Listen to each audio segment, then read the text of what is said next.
Gusto lang naman ni Norlin magtina o itiman ang kanyang mga puting buhok. Pero heto ang nangyari sa kanya.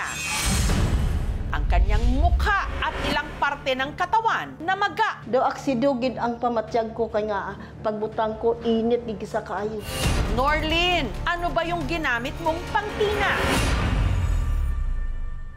Anong klaseng tina sa buhok kaya ang ginamit ng isang ginang mula sa General Santos City? Kaya naman namaga ang kanyang anit at mukha. Bilang paghahanda sa dadaluhan niyang kasal, plinano niyang itina ang kanyang mga uban o puting buhok. Kung imo nga buhok puti na, gusto mo man nga ang imong mukha maayo man. Ang ginamit niya, ang black hair dye shampoo na ito na nabili niya online sa halagang 299 pesos. Way one take one ni gamay lang ginbutang ko sa kamot ko. Karaniwan namang humahapde ang anit kapag nilagyan ng ibang hair dye. Pero iba raw sa kaso ni Norlin. Amo to nabatyagan ko doon, mainit, laing gid sang kanya. Tapos ang ulo ko nagdaramol, ang ulo ko may sungay. Dili may kapal sa liog ko, may kapal man sa kilis ng talinga ko.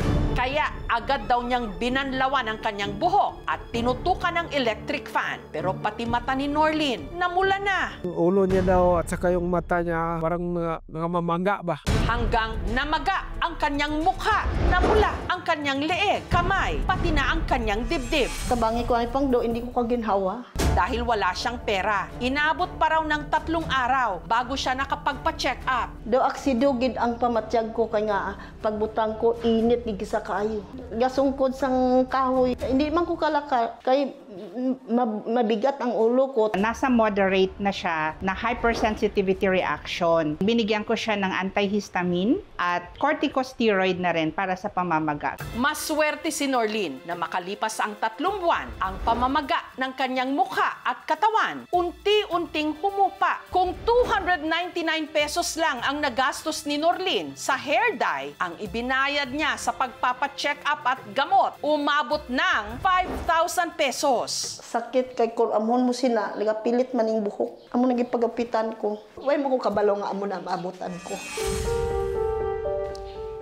Pero ako katulog ng luha ko, kaya amo nabutan ko sila. Wala akong ginlabay ni siya. Tungod ginasampol ko sa tao, hindi na sila magpareha sa ako, magaya sa ako. Sa pagsasaliksik ng aming team, napag-alaman namin ang shampoo na in-order ni Norlin online na imported mula China, hindi aprobado ng ating FDA o Food and Drug Administration. Walang kaukulang certificate of product notification na lumalabas sa aming records that the product is unregistered. Maaaring ma-file ng criminal case ang naturang seller na ito at manufacturer. Nasa FDA Act kasi natin na ang penalty for imprisonment kasi nito ay nag-range from 1 year to 10 years with a fine of at least 500,000 pesos. Ayon naman sa tuminging espesyalista o doktor sa kanya, nagkaroon siya ng allergic contact dermatitis secondary to hair dye. Medyo severe yung reaction. The chemical came in contact with the skin and it caused allergic reaction.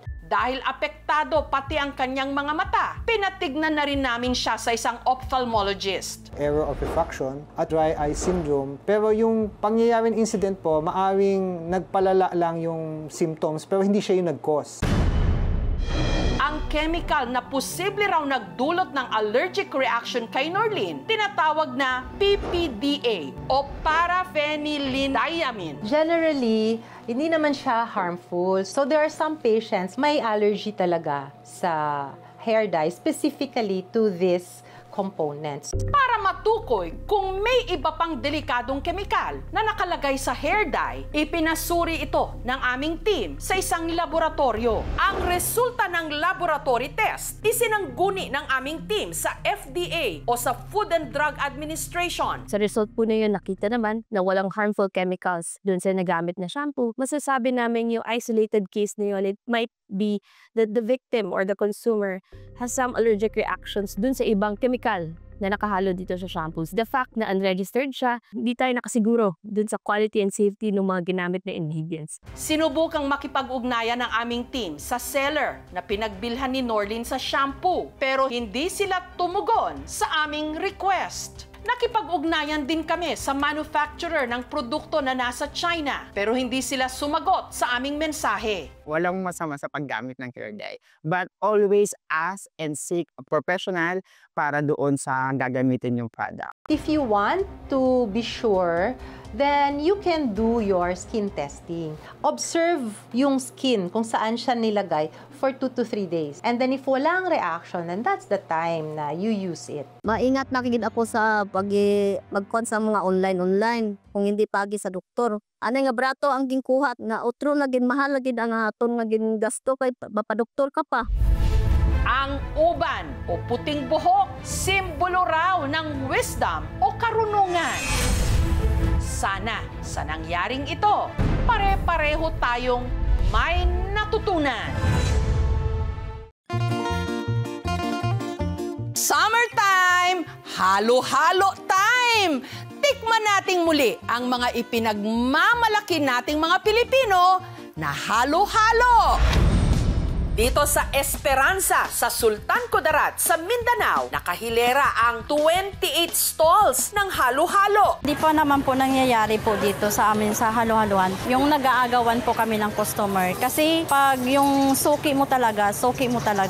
Dahil industriya na ang paghahalo-halo rito tuwing buwan ng Abril, ipinagdiriwang nila dito sa Esperanza ang kanilang Halo-Halo Festival. Taon-taon, gumagawa sila rito ng giant halo-halo na pinagsasaluhan ng mga residente kung saan kanya-kanya silang salo gamit ang baso at pichel. Dito lamang sa Esperanza, ninyo makikita sa buong Pilipinas na magkakatabi ang iisang negosyo. Si Virginia, mag-aapat na dekada na ang kanyang halo-halo business. Nagsimula ako nagtinda ng halo-halo noong 1986. Ang sikreto kung bakit daw sila binabalik-balikan ang kanilang nag-uumapaw na mga sahog na ang ilan homemade. Yung ingredients ko laging bago araw-araw. Binibili namin sa public market tapos kami ang nagluluto.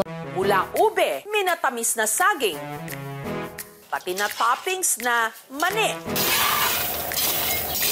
Binabutan ko na sa lusong para bayuhon, para makuha ang iyang panit.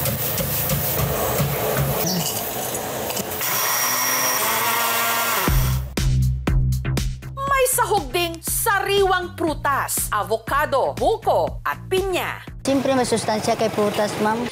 And to top it all off, gumagawa si Nanay Virginia ng leche flan na hindi bitin dahil sa laki ng mga tipak.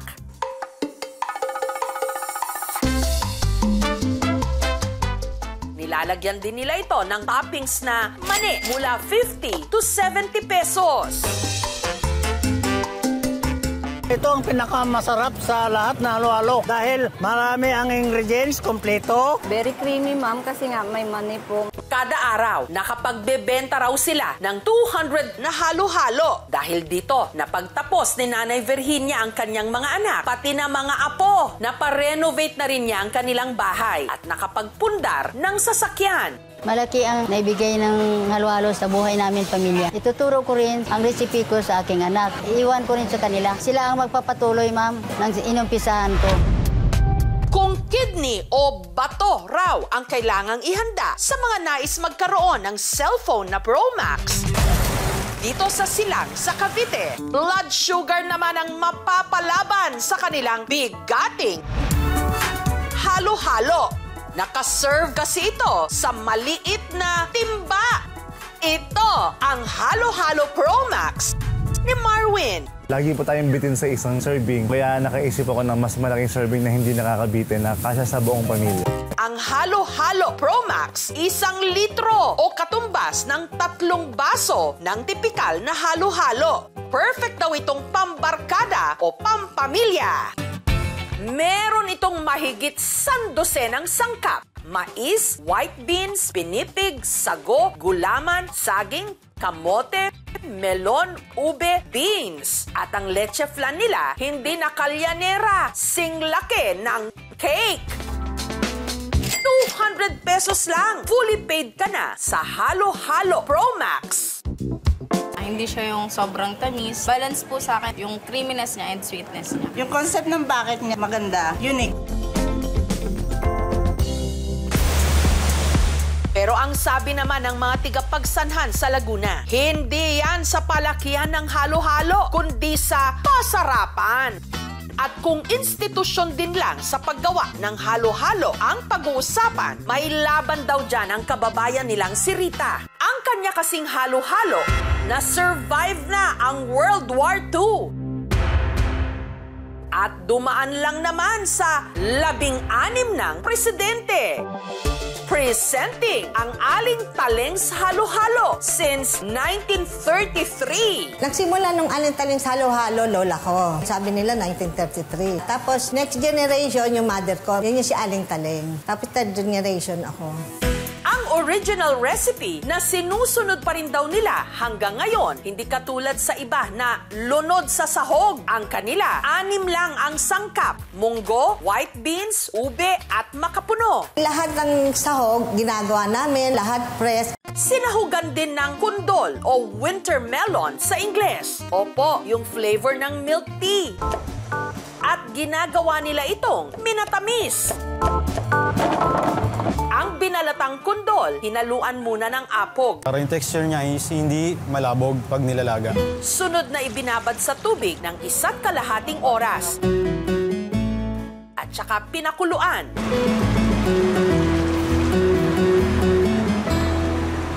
Ibinalot sa katsa. At ipinasok sa isang washing machine. Ita-dryer natin siya para matanggal yung water content niya.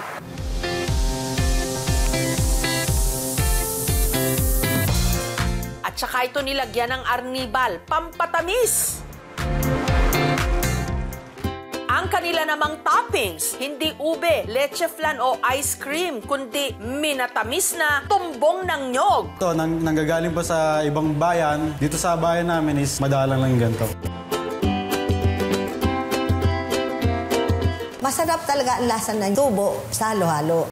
Sa totoo lang daw, kahit 6 lang ang sahog ng kanilang halo-halo, hindi raw madaling hagilapin ang mga ito. Napakahirap i-maintain o i-set up yung mga aming sahog para maipagpatuloy ko yung mga legacy. 170 pesos kada baso. Yung tubo ng nyog ay matamis, malambot. Di naman weird ang lasa niya. Ang sugar, pag kinain natin yan, pag hindi natin siya na-burn or hindi natin siya na-consume into energy, magsustorye yan as fat. Mas malaki yung chance natin magkaroon ng diabetes, ang heart disease, at ang cancer. Pwede naman natin i-enjoy ito, basta kailangan in moderation lang siya. Tayong mga Pilipino, hindi kompleto ang tag-araw o tag-init kung walang halo-halo. Pero ano man ang ihalo mo rito, mas tatamis pa rin kung meron kang kasalo.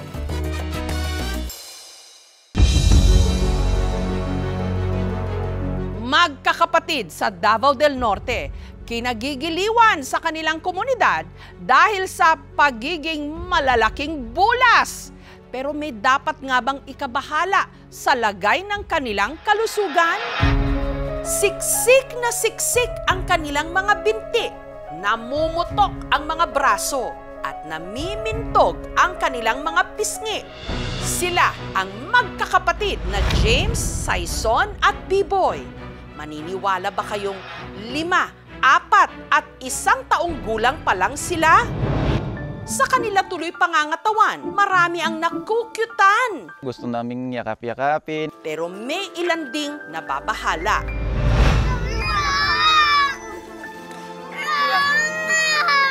Mari og bayaan dan ma'am iyan nagintug makapuon bag intug aksyon ang bag pug tugngang iyan kandan intuga puon iyan bag. Ang kanilang katabaan, senyales ba na sila'y malusog o meron silang mabigat na problema? Timbangin natin ang kalagayan ng magkakapatid. Dito sa kabundukan ng Talaingot sa Davao del Norte, nakatira ang mag-anak. Ang panganay sa 3 magkakapatid, si James, 5 taong gulang. Pero ang kanyang timbang umabot na ng 23 kilos. Halos simbigat ng kalahating sako ng bigas. Pero ang nakababata niyang kapatid na si Saison, mas hebigat pa. 4 na taong gulang lang, pero 24 kilos na. Humahabol naman sa kanyang mga kuya ang bunsong si B-Boy na mapagkakamalang big boy kahit 1 taong gulang pa lang. Ang kanyang timbang, 16 kilos na.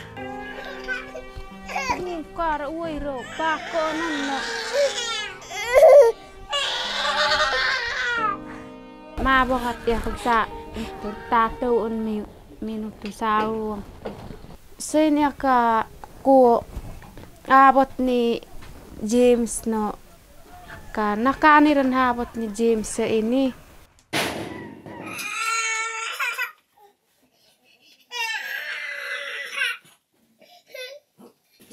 Kaya ako kutsirin mo wara kaya ako mabakat. Pag ano ko iya ma'am, ano maka si James nagkakit to. Kaki ay susubakad kay kasilo kay sugutasan at kaki ma'am. Si Saisun mauwi iya kawari ag nagkoonon din. Nag-ano si Biboy ma'am, tinuro at kondiro to ko. Fried chicken ang kanilang paborito, pero wala naman daw silang pambili. Kakarampot lang kasi ang kinikita ng mister ni Maricel na si Bonnie na isang magsasaka. Kaya ang madalas nilang pagsaluhan, mga tanim na kamote ni Maricel. Inaani niya sa tanimang ito na 3 oras ang layo mula sa kanilang bahay. Waro di ang nakita ko ra. Tunga buri ang bag daisok si kasiro kuno wapad balas si kasiro kuno bag upad. Ito na raw ang panlaman tiyan nilang mag-iina hanggang hapunan. Butasan nun. Butasan ka digurut. Sasun. Nakta ka din. Pino ka. Pino. Pino ka.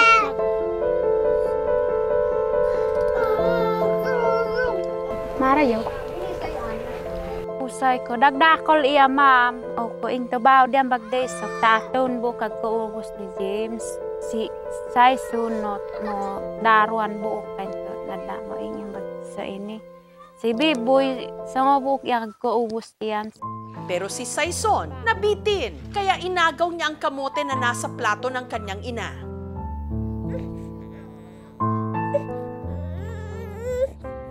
Pagkakain, pinapatulog sila.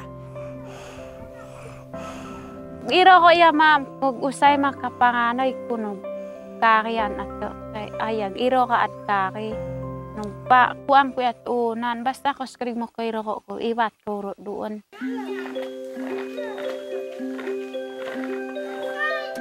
Simple lang daw ang kasiyahan ng 3 magkakapatid, ang kumain at maglaro. Koy kuyak day gurut, chenik sasun.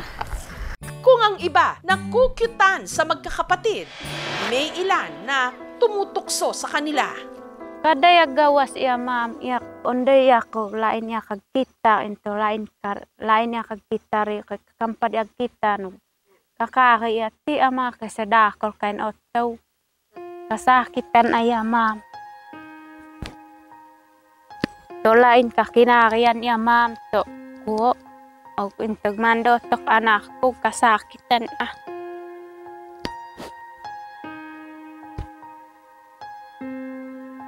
Kanya ma'am og kalain aya ma'am su po nakunaw na ato may bato noing ya ka anak ko ma'am na kako ang kunaw na kuto may bato intog sabo dog o tik anak ko intog mandoot sa isingan. Normal naman daw nung ipinanganak ni Maricel ang kanyang mga anak. Kasi nga atog dadako kakay ma'am kaintog kuon no anto di atog kuon daron bulan nag-Saisun ma'am ingdod iya ka pag ko authority Saisun no ingdod gyapon iya ka pag ko authority iyan ginay na iya nagdakos kan din. Hinala ni Maricel nasa lahi raw talaga nila ito. Ang kanya kasing kuya malaking bulas din. Ang pinangangambahan lang ni Maricel, baka mamana rin ng mga anak ang sakit ng kanilang tiyuhin, gaya ng high blood, na siyang itinuturo nilang dahilan kung bakit ang kuya ni Maricel namatay noong 2021. Ugpo man iya ma'am, og kakaw iya ma'am. So, basic ko, ampa kagkuing to kakoy kuno. Si James at Saison pa naman din, mabilis hingalin. Og pala ako iaskandan ma'am, pero may naikandan, no, intog mari og bayaan dan ma'am, iya nag-intog makakuon bag intog aksyon ang bag pug. Napapansin din daw ni Maricel na si Saison madalas mangalay kahit nakaupo lang. Pulban aman iya ma'am, so makunaw na ma'am.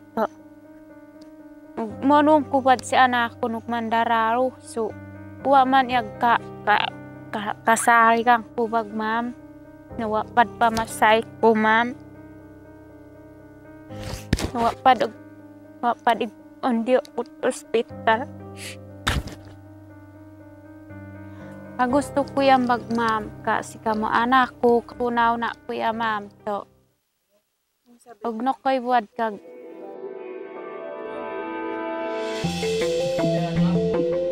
Para malaman kung bakit tila hindi mapigil ang paglobo ni na James, Saison at B-Boy, binisita at sinuri sila ng isang rural health physician.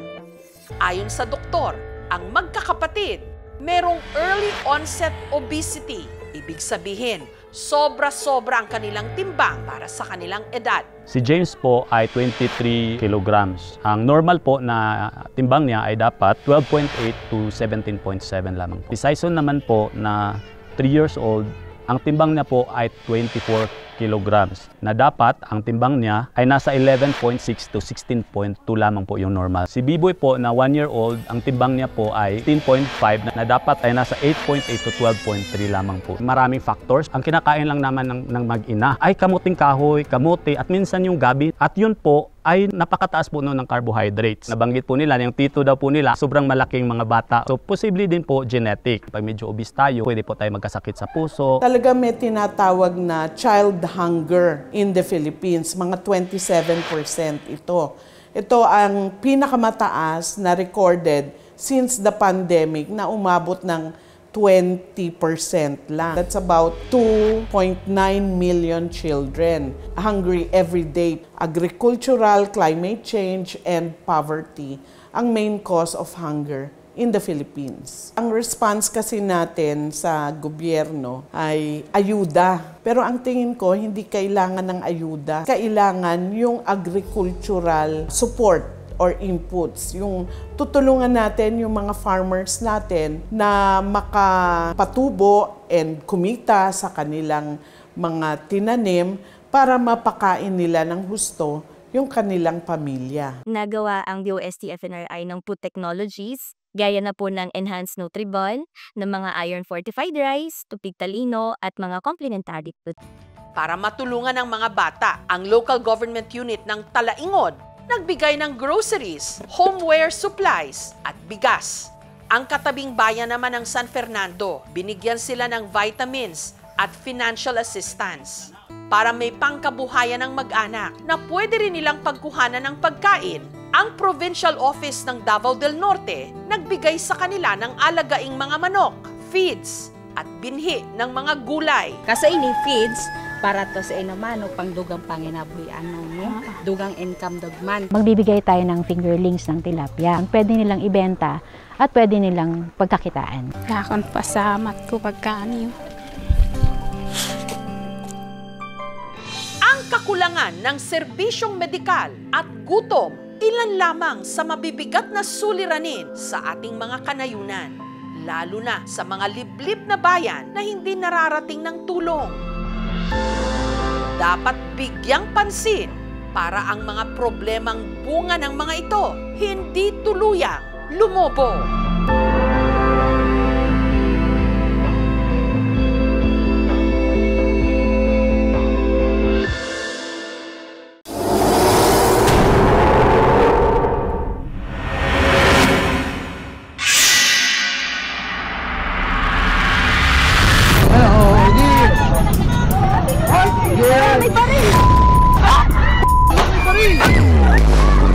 Hala! Lahat tayo nagulantang sa nangyaring ito.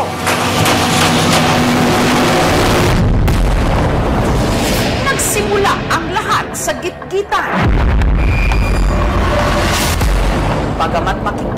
video na maluwag naman noon ang kalsada.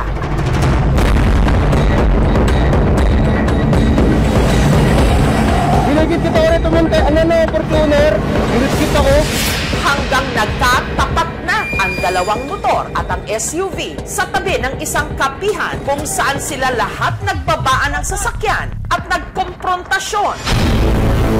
Hanggang nangyari na ang hindi inasahan. Sa video makikita na pinagtulungan ng dalawang nakamotor na mag-ama pala ang driver ng SUV.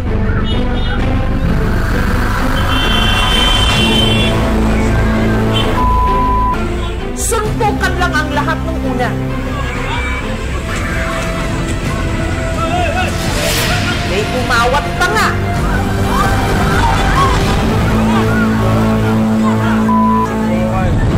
Hanggang bigla na lang bumunot ng baril ang driver ng SUV.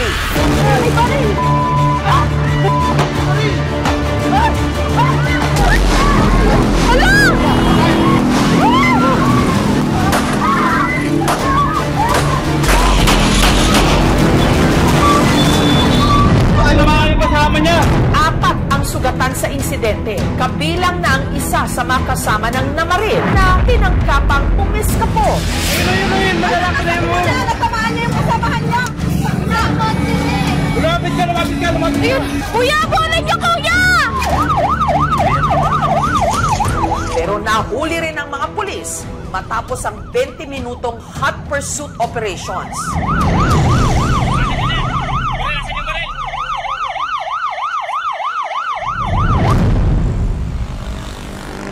Sa eksaktong lugar na ito, sa kahabaan ng Marcos Highway dito sa Antipolo, nangyari nung araw ng Linggo, March 30, ang hanggang ngayon pinag-uusapan at pinagdedebatihan ng publiko.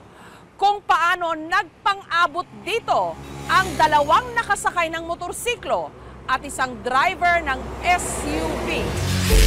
Hanggang ngayon, nandito pa yung mga bakas ng dugo, yung mga tinamaan. Dahil sa nangyari, meron ng pulis na nagbabantay ngayon sa lugar. Morning! May naka-duty ba nung nangyari yung ano? Yes, ma'am. Bali, nung nangyari po yun, ma'am, wala pa pong BMW. Ngayon lang to. Nung 31 na po, ma'am, nung after ng incident. Bakit naglagay?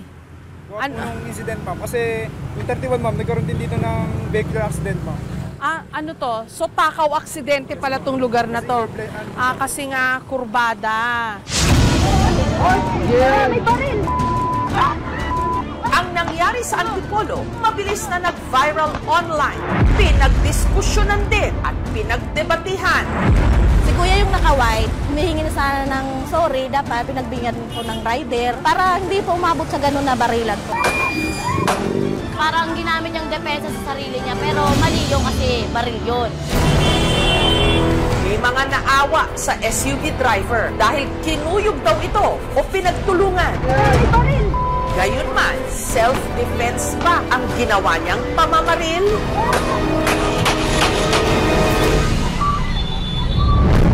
Para sa Philippine National Police Antipolo na nag-imbestiga ng nangyari, malinaw ang punot dulo nito, lalo't nakunan ng video. Ano po ang lumabas sa investigasyon nyo? Paano po yung naging sequence of events? Lumalabas po talaga na road rage ito. Nagsimula ito doon sa intersection sa National Road, tapos yung Boso-Boso na Barangay Road. So, paglabas po kasi ng ating suspect gamit ng kanyang black na SUV, parang nagmadali po siya. So, muntik niya po matamaan yung unang biktima natin. Nagkaroon pa sila ng habulan hanggang sa pagdating doon sa kung saan nangyari yung krimen. Nagpang-abot sila. Bumaba yung ating driver ng SUV. Nauwi ito sa fist fight. According sa ating suspect po ay bigla na lang nadilim ang paningin niya. Hindi niya alam na bunot niya yung baril at walang hamas siya ng pinutok. Actually, ang parang nauna niya tamaan is sa kanyang girlfriend. Rehistrado naman daw ang baril ng namaril. Gayunman, bawal ito dahil may umiiral na gun ban dahil sa nalalapit na eleksyon. May permit to carry daw ho siya? License to own and possess firearms and registered po yung firearms niya. Pero yung permit to carry po kasi, sa unang discussion pa lang namin, irrelevant po siya. Dahil may gun ban? Gun ban. Dahil pero sa elections. Upon knowing, wala rin po siyang PTC form. Nakakulong ngayon ang namaril. Tumanggi siyang magbigay ng pahayag sa kamera. Pero sa aming pag-uusap, halatang balisa pa rin siya sa nangyari. Kamusta ka na dyan? Okay naman po ako. Pero ma'am, pasensya na po na hindi ko na po kayo makakalala. Okay lang. Pero sobrang totoo po ako na pumunta po kayo dito. Bago nito, nakapagbigay na siya ng pahayag. Hindi ko naman po gusto na mangyari yun. Naplako na po talaga ako kasi ang sakit na ng katawan ko na sa bugbog po nila Kaya ako po kinuha yung baril ko sa may sasakyan, pinoprotektahan ko na lang din po yung sarili ko. Ang una pong sumapak ay yung driver sa daddy ko. Yung daddy ko, siguro bumawi lang siya. Nakita ko nadidihado yung daddy ko, so to the rest back naman ako. 4 ang nabaril niya. Ang mismong nakaalitan niya na pumanaw nito lang Lunes dahil sa tama ng bala sa ulo. Pagdating dito sa emergency room, ang pasyente ay hindi na nagmumulat ng mata, bumabagsak na ang sensoryo, hindi na nakakausap. Ang anak ng pumanaw na isa rin sa mga nakasuntukan niya na tinamaan naman ng bala sa braso. Ang kanyang procedure lamang ay paglilinis ng sugat at binigyan ng antibiotic. Ano mga kasama niya? Ang mismong kinakasama nung namaril at si Davis na sinubukan lang daw umawat. Pauwi na raw sina Davis kasama ang kanyang pamilya sakay ng minamaneho niyang e-trike nung nakita nila ang suntukan. Parehas lang po kami ng way na binabaybay. Tapos? Hanggang sa nagtatalo po sila, nagsasagutan. Pinarada ko po yung tricycle po. Tingnan ko po sila sasagutan tapos biglang nagsuntukan na. Napagtulungan na po yung driver ng Fortuner. Napunta sila sa gilid. Tinawat ko po yung rider po na tatay po ata yung Saksi rin sa nangyari ang kanyang misis. Ano sabi mo sa kanya nung... Hayaan mo na sila, babe. Uwi na tayo. Pero sabi niya, wait lang, titignan ko lang. Akala ko naman po titingin lang. Aawat na po talaga siya. Naawat ko naman po. Ang problema po, nagalit pa po sa akin. Dinuduro-duro ko. Hindi masyadong malinaw yung sinasabi niya kasi po, naka-helmet siya. Bumalik siya ron sa driver ng Fortuner, susuntukin niya na naman po. Tapos yung driver po ng Fortuner, hindi na po, naglabas na po ng baril. Kinasasabay, pinutok po. Yeah! May baril! Kaya ako po yung unang tinamaan. Ikaw yung una? Opo. Napayuko po kasi yung rider po. Kaya sa akin po tumama. Pero ang babarilin po talaga ng driver ng Fortuner, yung pong rider nakaaway. Naka-confine pa rin siya hanggang ngayon sa ospital. Tinamaan siya ng bala sa dibdib. May pagsisisi ka ba sa sarili mo? Ako po, sinisisi ko po talaga sarili ko. Opo. Sobrang ko po talaga, hindi po ako nakinig sa kanya. Okay lang siguro na ako na talaga yung natamaan, kaysa naman siya. Kung mayroon pong ganyang nagkakagulo, huwag na lang po tayo makialam. Mahirap yata yun kasi likas sa atin yung maging matulungin, tsaka bayanihan, di ba? Bagay po, hindi ko po kasi talaga akalain na may baril po yun. Pero kung alam ko po may baril yun, hindi po ako lalapit yun. Baril! Hiningi namin ang opinyon ng ilang mga eksperto. Yung sinasabi nating self-defense under the Revised Penal Code, yan ay tinatawag na justifying circumstance. At kailangan yung tatlong requirements na yon masatisfy. Pangunahin, kailangan merong unlawful aggression doon po sa parte ng biktima. Base doon sa video na nakita natin, meron pong unlawful aggression. Bakit? Dahil nakita naman po natin yung pong naghahabulan sila. Pangalawa, yung reasonable necessity of the means employed to repel or prevent the aggression. Ibig sabihin, yun bang paglabas mo ng baril, laban doon sa kamao ng kalaban mo, sa isang alitan. Hindi po yan match, yung baril ninyo doon sa kamao ng kalaban ninyo. So, ibig sabihin, wala pong necessity, na gumamit kayo ng baril. Pwede po sana, na nagpaputok sana siya muna. Nag-warning shot muna. Pero hindi. Sa halip na mag-warning shot, sunod-sunod na putok. At yung pangatlong requirement, yung sufficient provocation on the person defending himself. Ibig sabihin, hindi po dapat pinoprovoke. Makikita natin na siya mismo yung sumugod para manuntok. Ibig sabihin, may provocation din sa kanyang parte laban doon sa mga rider. Ibig sabihin, hindi po nasatisfy yung pangatlong requirement. So, bakit hindi pwedeng gamitin yung self-defense? Dahil po hindi po nasatisfy lahat ng requirements under the law. Pagdating doon sa suntukan naman, pwede nga mag-file yung complainant din natin ng physical injury kasi nga may mga tama po siya sa katawan din. Basag po yung kanyang pisngi at may mga pasa-pasa siya sa iba't ibang parte ng katawan din. Depende po ang ikakaso natin doon sa extent nung kanyang natamong physical injuries. Kung yan po lalampas ng 30 days, pwede pong makonsidera yan na serious physical injury. Road rage ang sinasabing sanhi ng mga aksidente o away sa kalsada na bunsod ng puot o init ng ulo. Madalas dahil sa tindi ng traffic o kondisyon ng ating mga kalsada at kahit pa ang asal ng mga motorista. Naranasan yan ni Lolo Julian taong 2022 sa Las Piñas. Nahuli kam ang pananakit sa kanya matapos daw siyang git-gitin habang nakamotor. Lado ko sa kiliran, nagbusina ako para makadaan ako. Pagdating ko na sa katabi nila, kinit-kit ako sa kalsada, muntik ko nabangga sa poste. Bumaba ako. Kiusap ko sa kanila, tinanong ko sila kung anong kasalanan ko, bakit kinit-kit mo ako sa kalsada. Ang sabi ng tatay niya, gago na ako pagkatao. Sabi ko, sinagot ko siya nga, natanda na ako karon pag nagago. Kasi nagdaan ka na kalsada, busina kay busina eh. At nung tinangka niyang tignan ang plaka ng sasakyang nanggit-git sa kanya. Doon sa likod, nagdala ng fistful bat. Pinalo ako din sa likod. Doon sa kadalawang palo niya, dito sa ulo. Mabuti na hindi ko ninanggal yung helmet. Natigil lang ang pananakit sa matanda nung nagsimula ng magkumpulan ang mga tao sa paligid. Tapos, lumaya sila. Hinabol ko pala sa motor. Ang sakit sa dibdib yung nangyayari sa akin. Nahimatay ako pag nakita ko yung video. Tagal ako na hauan. Sakit, ma'am. Arestado ang mag-amang nanakit sa kanya. Sinampahan ni Lolo Julian ang mga ito ng kaso. Tapos na nakaso na kami. Hindi sila sumipot sa kaso sa 3 kaso. Pagkahuli niya, nag-hearing kami. Ayaw, pasensya. Pero kalaunan, sila'y nagkaarigluhan. Hindi na namin tinuloy kasi nagkasundo na kami. Ay binigyan siyang danyos nga kahit paano, blessing daw to. Siyempre, kailangan namin pera. Kahit paano, tinanggap namin, ma'am. Parang lang parang tapos na. Parang ako, kung ayaw mo kung gusto ng gulo, kay tanda na ako. Sabi ko, Diyos na lang bahala sa kanya. Undas 1998 nang dahil din sa road rage at away sa kalsada, isang buntis ang namatay. Palabas na raw ng sementeryo noon si Noel kasama ang kanyang mag-inang at iba pa nilang kaanak nung may muntik silang makabanggaan. Bumaba yung bayaw ko, sinabi niya lang sa suspect na, pare, ingat-ingat ka naman sa pagmamaneho mo. Dala ko ang pamilya ko, pati yung asawa kong buntis. Ang sagot ng suspect, ngayon kung aksidente, wala kang magagawa, talagang ganyan aksidente. Tapos bumalik na yung bayaw. Bumaba naman yung anak ng suspect. In-approach yung bayaw ko na sabi niya, bakit pare, ano ba ang problema mo sa airpot ko? Ang sagot ng bayaw ko, yung pagmamaneho ng airpot mo, hindi niya iniisip kung may mababangga o wala. Pasarado na ni Noel yung parang pinaka-salamin sa driver's seat. Nagpaputok na yung father niya sa likod.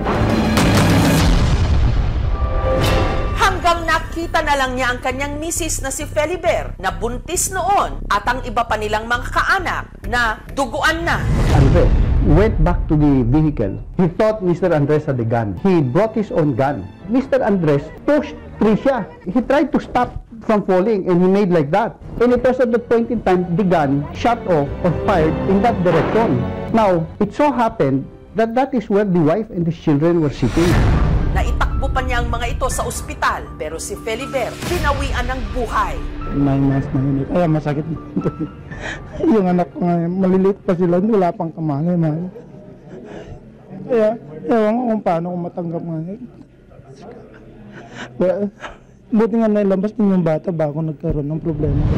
Nakulong ang namaril sa kanila sa kasong homicide at double frustrated homicide. Sinintensyahan siya ng death penalty. Napunta ito sa Korte Suprema. Nung re-review ito, sinabi nila na wala yung tinatawag nating attending circumstance of treachery. Treachery means employing means kung saan ay hindi makakapalag yung biktima. Pero sinabi dito ng Korte Suprema na wala namang treachery, pero meron pa rin intent to kill. So dahil dito, naging homicide na lang yung pagka-convict. Kung saan yung death penalty ay naging 8 years minimum to 14 years maximum na pagkakakulong.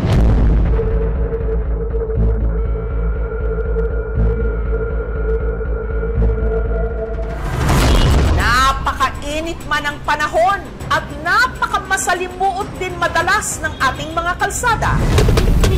Hindi makatutulong kung sasabayan natin ang sitwasyon ng init ng ulo. In terms of penalizing, revocation of license, suspension of license, meron pa dyan perpetual disqualifications. Parating pinapaalala kung pwede magtimpi. Kasi minsan, siguro sa personal na buhay nila, may problema sila na nag-aggravate itong impulse na to, na magalit na sobra-sobra. Ang laking bagay po ng social media na video ganito sa Antipolo. Check din kagad yung plate number para matrack natin kagad. Meron yung tayong numero na pwede ho nilang tawagan. Tapos kung may makipag-coordinate sa nearest police station or nearest LTO office para may sumaklolo, very seriously itong road rage na to. Kasi one life lost is one life too many. Pinakatamang gawin ng mga kababayan po nating nakasaksi ng mga ganitong gawain ay muli, huwag makialam kung sakaling may mga pagkakataon na hindi natin pa na-assess ang sitwasyon. Ng inyo pong highway patrol group ay tumawag sa pinakamalapit na otoridad or ng lokal ng PNP or kundi man tumawag po sa ating 911.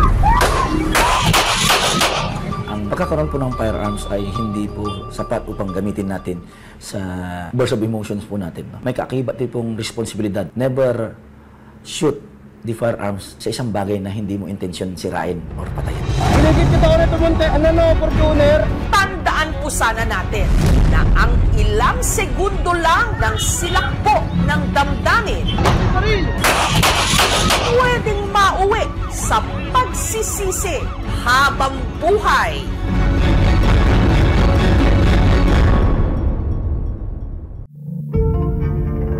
Kalansay ng babae sa Tagum City sa Davao del Norte nahukay sa isang poso negro. Kaninong labi ito? Habang naguhukay ng ipinapagawang poso negro si Enobert, sa loting ito sa Barangay Apocon sa Tagum City, Davao del Norte, meron siyang nadiskubre, isang nakabaong sako. Akong pagbara, di nabutas pa nung sako. Nagtaka lang ko bakit may boto dito. Hindi pa namin inangatun, hindi pa dumating itong mga pulis. At nung hukayin na ito ng mga otoridad, tumambad ang pilit itinago sa sako. Kalansay ng isang babae. Yung skeletal remains were wrapped up with a towel. Yung towel, rinap up din yung isang tali na mahaba na color blue and linagay sa sako. Sino ang babae sa sako sa septic tank?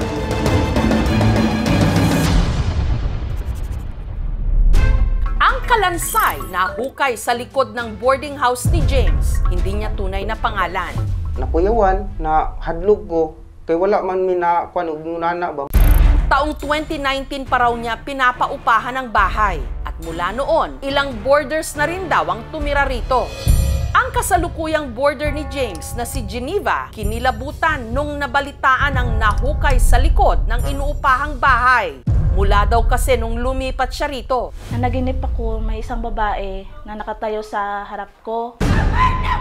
Tinakpan yung mukha niya, tapos nirape siya, iyak siya ng iyak, gusto niyang pumiglas, hindi niya kaya. Sa pag-iimbestiga ng PNP, may nahukay silang kaso na tila nabaon na raw sa limot. Female, yung victim, yung age niya nag-range from 11 to 17 years old, which fits to the identity of the missing person way back 2020. Isang babae na ang pangalan Queenie Grace Arong. Ang tinutukoy ng mga pulis na nawawalang dalaga nakatira lang sa kalapit na barangay. Dito sa Barangay Magdum, nakilala ng aming team si Michelle, ang ina ng nawawalang dalaga na si Queenie. March 4, 2020, nagpaalam daw ang nooy 17 anyos na si Queenie kay Michelle na pupunta siya ng Davao City kung saan siya rumaraket bilang model. Sabi niya, ma, magpunta kami sa Davao ni manager, mag-shooting daw sila. Pero Pero kinagabihan, sabi niya sa akin nga, hindi daw siya madali-dali na umuwi kasi medyo strict daw yung manager niya. Hindi na namin nakontak. Talagang kinabahan na ako. At ang pinaghihinalaan nilang kasama ni Queenie nung araw na yon, ang di umano, tumatayo nitong manager sa mga photoshoot. Si Anthony, hindi nito tunay na pangalan. Kinabukasan, nagpunta talaga kami sa bahay ng manager. Puro tanggi talaga. Hindi kami talaga nagsama ng anak mo. Wala kaming magawa. Ang pagkawala ni Queenie, inilapit na ni Michelle sa mga pulis. Nag-conduct sila ng investigation. Pero noong March 15, 2020, sa kasagsagan ng paghahanap kay Queenie, sakto namang isinailalim ang buong Pilipinas sa lockdown dahil sa pandemya. Nahirapan sila, hindi talaga nag-progress. Sobrang depressed po ako noon. Araw-gabi umiyak ako. Hanggang ang mga araw, naging buwan, naging mga taon. Kung nagkataon dyan na hindi siguro na lockdown, siguro may puruhan pa na maano namin yung anak ko. Noon pa man, hilig daw talaga ng kanyang anak na mag-ayos. Maganda talaga yung anak ko. Makinis siya. Marami talagang nagkakagusto sa anak ko. Suki nga raw ito ng mga Bucon o beauty contest sa kanilang lugar. Ito yung mga nakuha niyang mga award. Yung mga kalabad niya, mga college po. Tapos siya noon is grade 10. Palagi niyang sinasabi sa akin, ma, aasinso talaga tayo. Sabi niya na, magpunta doon sa ibang lugar. Dapat daw mama ang mag-asikaso. Hindi talaga ako pwede makasupport sa'yo. Yung kapatid mong dalawa, sinong mag-aalaga? Hindi rin daw sang-ayon si Michelle sa racket ng kanyang anak. Lalo't napapabayaan nito ang kanyang pag-aaral noon. Pero si Queenie, pursigido raw. Sabi niya, ma, magpunta kami sa Davao ni manager. Sabi ko sa kanya, di ba sinabi ko na sa'yo na huwag ka nang magsama ng ganyan? Itinuloy pa rin daw ni Queenie ang kanyang lakad hanggang sa sumagot ka! Misteryoso na nga lang itong nawala. Ang suspetsa niyang nasa likod ng pagkawala ng kanyang anak ang tinutukoy nitong manager na si Anthony na dati palang guro sa pinapasukang eskwelahan ni Queenie. February 2020, nag-photoshoot daw sina Queenie at ang kaibigan niyang si Kyra sa boarding house ni Anthony sa Barangay Apocon. Maoro to ang nakuanan ako nga picture na mo. Merong chat si Queenie sa akin nga mag-pictorial daw sila sa e-park, dalhin daw siya doon. Yan na siya sa ko ang bis adto daw mi Davao ni Kuya dili daw ipasaba sa imo kay dili ka ubanon. At dahil wala namang naisip na suspect si Michelle na pwedeng gumawa nito sa kanyang anak, maliban kay Anthony, pinabuksan niyang muli ang kaso. Taong 2021, lumapit si Michelle sa NBI. Pinatawag talaga siya. Sabi ko, nasaan na yung anak ko? Sabi niya, ma'am, hindi ko na alam kung sino nang may hawak sa anak mo. Para sa akin, siya naman talaga ang sinabi sa akin ng anak ko na manager. Sabi namin, pwede ba kaming magkaso, magdemanda? Talagang inisip ko lang na nag-work ang anak ko. Hindi ako nawala ng pag-asa. Hanggang nabalitaan na nga nila na may nahukay na kalansay sa kabilang barangay. Si Michelle agad nagtungo sa kinaroroonan ng mga labi para kumpirmahin kung ito nga ang kanyang nawawalang anak. Napaluhod talaga ako. Nanginginig yung katawan ko. Anak ko yan. Ang na-recover kasing damit sa hukay, positibong kinilala ni Michelle na sa kanyang anak na si Queenie. Si Michelle, meron pang ang naitabing blouse na kapareho ng design ng nahukay na damit. Buy one, take one niya raw kasi itong nabili para sa kanyang anak. Iba yung color, pero same style lang po. Meron pa siyang pantalon. Niya palagi din niyang sinusuot. Size 25, nakatukma yung nakuha na pantalon doon sa nahukayan. At ang mga nakuhang sapatos at relo, tugma raw sa suot ni Queenie. Makitaan ako siya sa eskwelahan nga nagasuot siya kanang kanang PE na mo. Naalala ko, sinusuot niya ang relo. Mas lumakas din daw ang paniniwala ni Michelle na si Anthony nga ang nasa likod ng pagpatay sa kanyang anak. Lalo't ang boarding house kung saan nahukay ang kalansay, dati rin inupahan ni Anthony. 2019, dito na siya nagpuyo. 2020 na. During pandemic, siya na lang ang diri nga tao. Motong ako siyang gikuanan nga biyae na ni siya nga balay kay dili ko musugot og klase-klase na kang babae dalaon din hiba. Last sa Abril 2020, wala na siya dito. Pinalis ko lang, ma'am. Ipinakita naman ng aming team sa border ni James na si Geneva ang litrato ni Queenie at nakakakilabot ang kanyang inilahad. Ito yung nakita ko sa panaginip ko. Nabigla ako, hindi ko siya kilala, tapos gano'n. Para makumpirma kung mga labi nga ni Queenie ang nahukay ni Enoberto, isinailalim ito sa DNA test na inaasahang ang resulta lalabas sa mga darating pang linggo. Yung napasa natin yung mga affidavit ng complaint, yung mga witnesses natin doon, at pinapacheck natin yung mga evidence na nag-gather natin doon sa crime scene. Most likely, Queenie was raped. Hindi niya talaga mapigilan si Queenie na magsumbong. To conceal his crime, pinatay niya si Queenie. We are technically and morally convinced that the person of interest has a personal knowledge of the crime.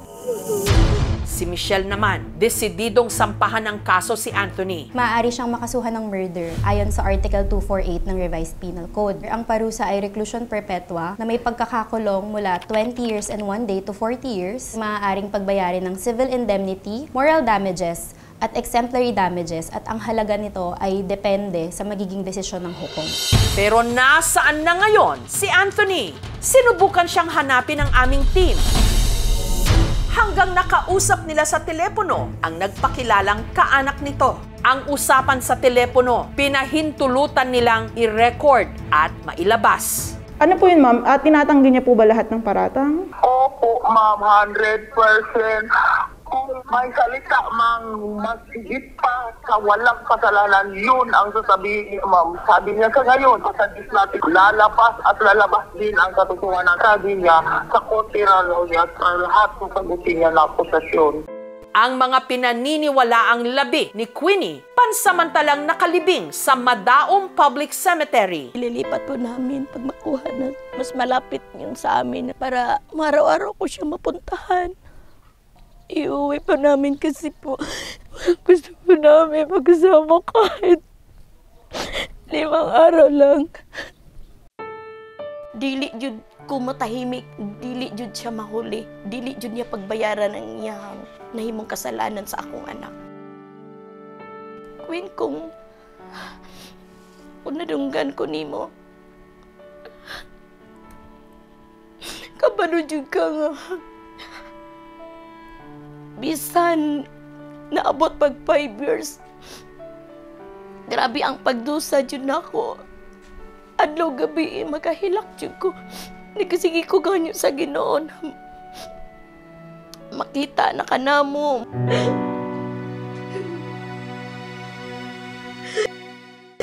Umaasa ang pamilya ni Michelle na sa pagkakataong ito, hindi na mababaon ang inaasam nilang katarungan.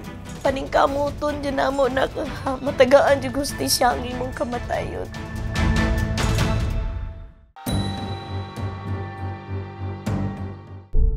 Halos humiwalay raw ang kaluluwa ni Catherine nung may nakita siyang litrato sa Facebook. Larawan ng isang babae na parang mula pa noong panahon ng mga Kastila. Pero ang mas nagpatindig daw ng kanyang balahibo, di umano, kamukhang-kamukha niya ito. Pagkakawig po sa shape ng mata, tsaka sa mukha, tsaka sa bibig po. Pero iba ang kutob ni Catherine sa litratong ito. Paniniwala kasi niya, ang babae sa litrato at siya, posibleng iisa. Based po doon sa caption, 1875 po doon yung nakalagay doon. Hindi raw kaya ang babae nung panahon ng mga Kastila na reincarnate o nabuhay muli sa kanyang katawan? Yung kwento niya, doon nagkaroon ng connection sa akin. Totoo ba talaga ang mga kaso ng reincarnation?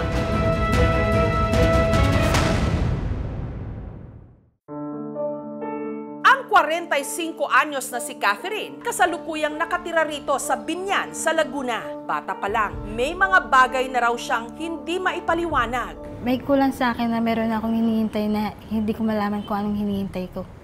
Madalas din daw siyang i-transport ng kanyang panaginip sa sinaunang panahon. At lagi raw siyang dinadala nito sa isang makalumang bahay. May malaki na bahay na sinaunang panahon pang. Nagtaka ako, bakit pakiramdam ko parang doon ako nakatira. Pero hindi ako pinaniniwala ng mga matatanda nung sinasabi nila na imagination ko. Hanggang kamakailan nga lang, nakita niya sa Facebook ang larawan ng isang babae na di umano tila sila pinagbiyak na bunga? Pagkakawig po sa shape ng mata, tsaka sa mukha, tsaka sa bibig po. Ito yung unang pagkakataon na meron akong kamukha sa mga picture na dumaan sa akin. At mas nangilabot daw siya nung nalaman ang di umano kwento sa likod ng lumang litrato. Sa caption kasi ng litrato na pinamagatang Forever Waiting, may isa raw babaeng nagngangalang Rosario na nakatira malapit sa dagat noong 1875. Kasal siya sa isang nagngangalang Daniel na isang sundalong sumabak sa giyera. He had kissed her goodbye under the old acacia tree, whispering promises of his return. Pero napako raw ang ipinangako nito nung si Daniel kasi namatay sa digmaan. Rosario refused to believe it. She clung to hope like a drowning soul grasping at the surface. Si Rosario, naghintay raw sa pagbabalik ng kanyang kabiyak hanggang sa kanyang huling hininga. Lahat yun, parang nagko-connect din sa akin. Pakiramdam ko meron akong hinihintay doon na tao. Ang mga detalyeng ito nagpalakas lalo ng hinala ni Catherine na baka si Rosario matapos mamatay na reincarnate o nabuhay muli sa kanyang katauhan.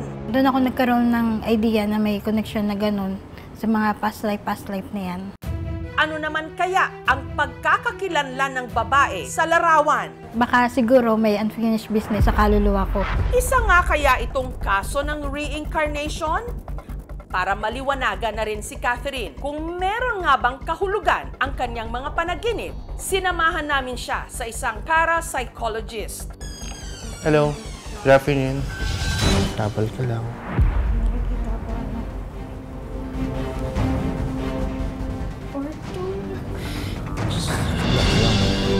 Ikaw ba si Rosario?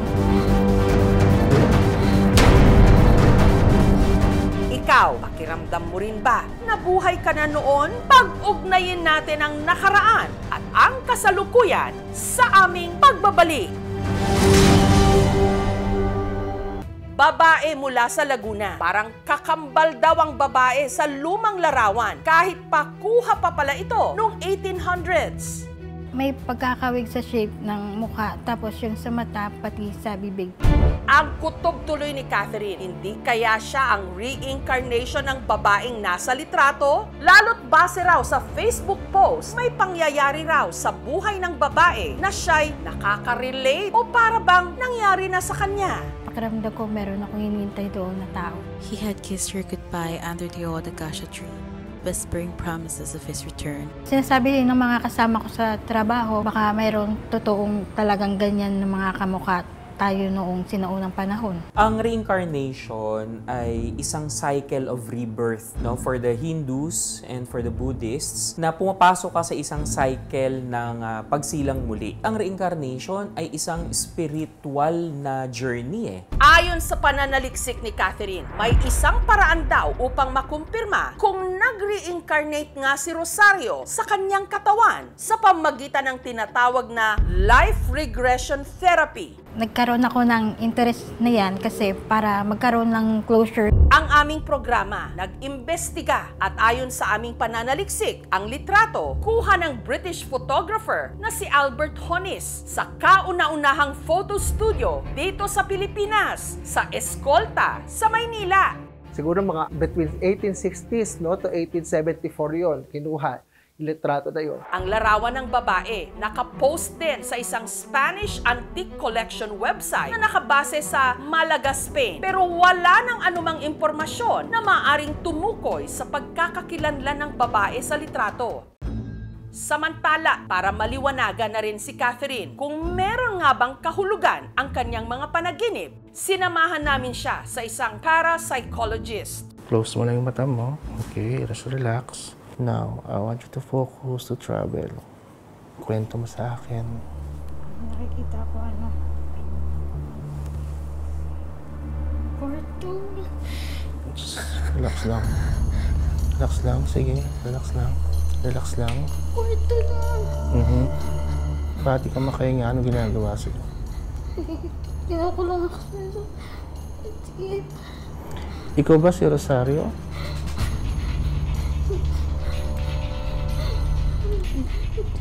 Hindi ko makakita yung madilim. May nangyari sa totoong buhay mo. Parang sasakal ka, hindi ka makawala. Inhale, exhale. So, isa siyang branch ng hypnotherapy din. Ginagawa niya is either yung mga wired nating mga nasa isip, no, unti-unti niyang pinagsasama. Dun sa nangyari kanina, no, is let's say 5% natin doon, yun yung may past life na resemblance. Nagkakaroon ng connection. So, parang hinahanap niya yung body niya. Naliwanagan ako na dapat nailabanan ko yun para hindi na maulit yung nakaraan. Nakipag-ugnayan din ang aming team sa nag-post ng litrato. The story Forever Waiting is my own work, not taken from my source. It was only a story I imagined and wrote. Sabi ko parang kung gawa rin, pero bakit ganun? Parang na yung ginawa niyang kwento, parang nagkaroon ng connection sa sarili ko. May dalawa tayong konseptong pwedeng i-link dyan. Yung tinatawag na pareidolia tsaka confirmation bias. Yung pareidolia, ito yung natural tendency natin na maghanap ng mga patterns na pamilyar, katulad ng mukha. So kahit saan, kasama yung mga lumang larawan, automatic yung utak natin na naghahanap ng gantong patterns. Yung confirmation bias naman, meron ka ng idea or nagsisik ka ng ebidensya para ma-prove yung gusto mo, yung existing beliefs mo, expectations, at saka mga hinuha. Hindi naman natin iwasan yung mga salita ng tao kasi iba-iba naman tayo ng paniniwala. Kasi hindi naman silang nakakaramdam nun eh. Ako naman ang nakaka-encounter.